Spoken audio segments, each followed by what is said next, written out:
Millions of Americans are hitting the road and heading to the airport this holiday weekend despite the high cost of gas and airline tickets. AAA reporting that more than 39 million Americans will travel 50 or more miles over the Memorial Day weekend. That is up 8.3% from last year, and it brings travel volumes almost in line with those we saw all the way back in 2017. And it all comes as the average cost of a gallon of regular gas remains at a record high $4.60. I've seen even higher around here. And the U.S. government reported that in April alone, 1 month, the cost of airfare surged more than 18%, the largest monthly increase on record. Brian Kelly, also known as the Points Guy, is here with his tips on how you can save some money on your summer vacation. Mr. Points Guy, thank you very much. Thanks for having me. Answer the big question. How can we save some money? It doesn't seem like there's any savings out there. There are deals out there, and this is what I'd like to push people. Instead of having your mind set on a destination, choose your destination where the deals are. Ooh. So on Google Flights, they actually have an Explore map. So you can put your home airport, and then it'll show you on a map where the cheapest flights are. So plan your vacation that way instead of trying to just go to one place where everyone else is trying to go. Instead of having your mind made up. Exactly. Go Go explore, go somewhere you haven't been before, have some adventure. So should you wait to book travel if you have No. a trip coming up?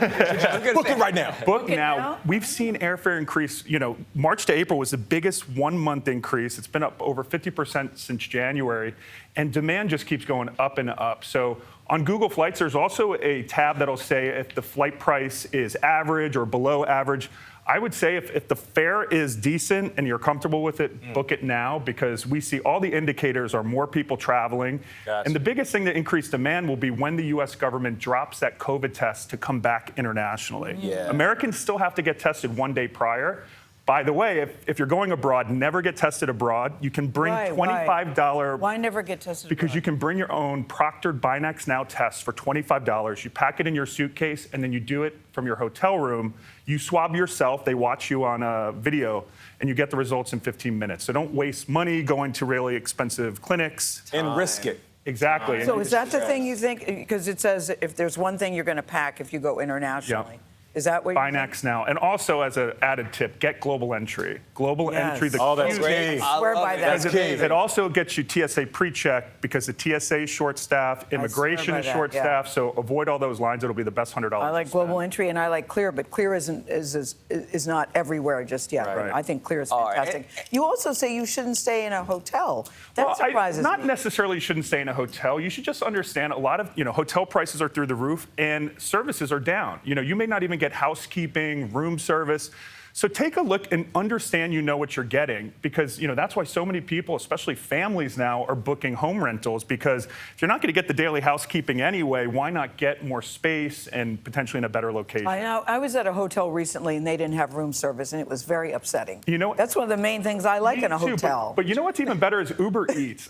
Once you get used to it, you're like, why would I ever order room service? It's overpriced and bland when you can get local restaurants that come in half the time at half the price. Because it comes in a paper bag as opposed to on Yeah. a tray with a box. Tray where they wheel the tray in.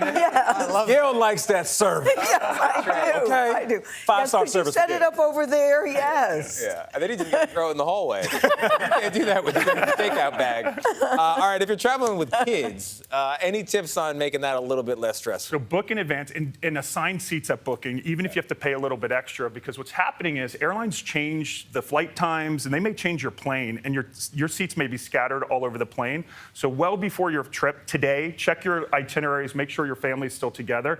And I do have to shout out to Delta. They're actually instituting family seating. They're blocking out sections of the plane just for groups of families, which That's nice. I think is hopefully other airlines, because it's stressful especially if you've got small kids all to over be the scattered plane. around the plane, and not everybody is nice about changing Exactly. seats. I would never deny a family if they wanted to sit together, unless it was a middle seat. No, I'm just kidding. And even then, I wouldn't. Beat it, kid. No, even I then want this window. I would let a family. I would let a family sit together. But not necessarily a couple. But yeah.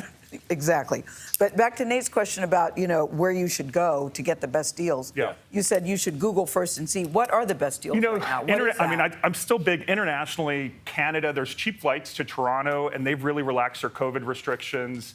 Europe is on sale. So basically, how to beat Europe's on inflation. sale? Because the US dollar was almost at parity. It's $1.07 to the euro. I remember 15 years ago, it was $1.45. Yeah. So the US dollar is really strong, and so Europe's on sale. Paris, we're seeing airfare less than 500. So it's cheaper to go to Paris than it is to Miami, and the dollar's strong once you get there. And then also, like instead of Costa Rica and Mexico, go off the beaten path. Nicaragua is an amazing beach, surf destination. Also, I love Colombia. The dollar goes really, really far. Brian Kelly, valuable information. We appreciate you. Really good info. Also learned that Gayle wants that housekeeping.